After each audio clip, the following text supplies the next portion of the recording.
I always get nervous when someone in recovery or trying to get sober is just blaming everyone, because what do we really need to do? Like, look in the mirror and say, like, I need to look at my part. So you have a great story about how you turned things in a different direction. Yeah. How do you begin that process? What did you do? What happened for me, Corey, was I'll tell the abbreviated version. So at 25, so in 2009, I get married.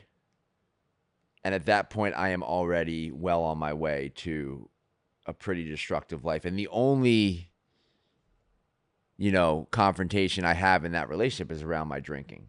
Everything else is secondary. So that's June of 2009. By October of 2010, I'm in rehab for the first time. And I have your classic Sandra Bullock 28 days rehab experience that our country knows about. And I could go down the whole soapbox of why the 28-day thing is, a joke and just a made up thing by insurance companies and payers and all that shit. But maybe that's on another episode. But so I do the 28-day thing, and they hand me a piece of paper and they say, go to an outpatient program. And like, I am in the rehab. You know this story. I am the president of the rehab, and I'm telling everyone that I'm going to, like, I know what to do when you get out of here. All the rehab talk.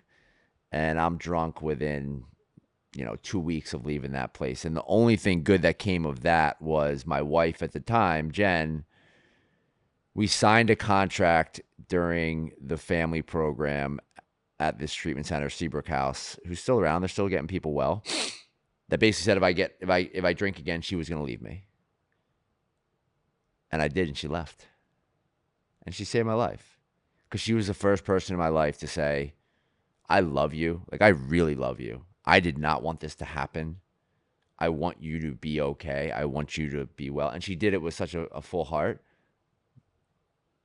But I'm out. I love myself more.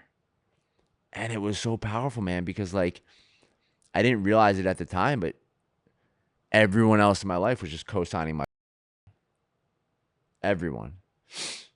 And I don't prescribe to, just to be really clear, like the hard boundaries. Like, I don't believe parents should put their kids on the street. I don't believe like, like, how do you tell a mother to say, hey, make your 20-year-old sleep on the street because he's not stopping doing drugs? Like, I'm not that guy. But boundaries are important, With love.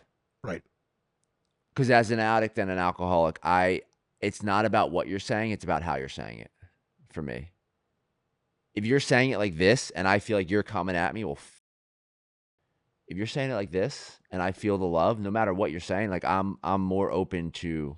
And I didn't get well in that moment. I went on a run for 8 months there that got pretty gnarly, and that's where the street drugs came in, and the smoking of the crack and the IV heroin use, and it like, the progression was real for me, and what happened, to your point, was it.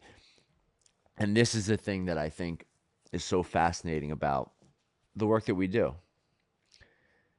There's a lot of smart people in this country. There's a lot of smart people at care and treatment centers and the programs that we work with, and interventionists and case managers and psychiatrists and psychologists. And a bank teller saved my life. A bank teller. And that tells me that we are all uniquely qualified to help people recover. Because I walked into a bank trying to cash one of my dad's checks, and this woman, Rhonda Jackson, saw me and knew something was up. And instead of calling the cops, she called my dad.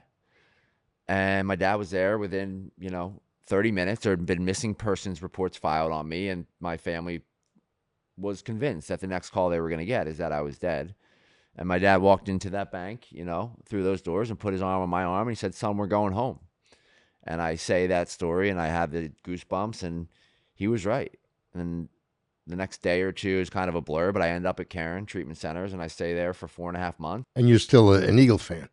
Diehard Eagles fans. I mean, and I mean, you asked that question in jest, but like, dude, I went to the Eagles Super Bowl in 2018. My father's been a season ticket holder since 1966. I mean, we've been to hundreds of games together, and we cried together, dead ass sober, when the Eagles won the Super Bowl. And those are the moments that I think I'm going to lose when I get sober, because I tell myself I can't go to games, I can't go to concerts, I get to do that stuff more and actually be alive and awake to the feeling.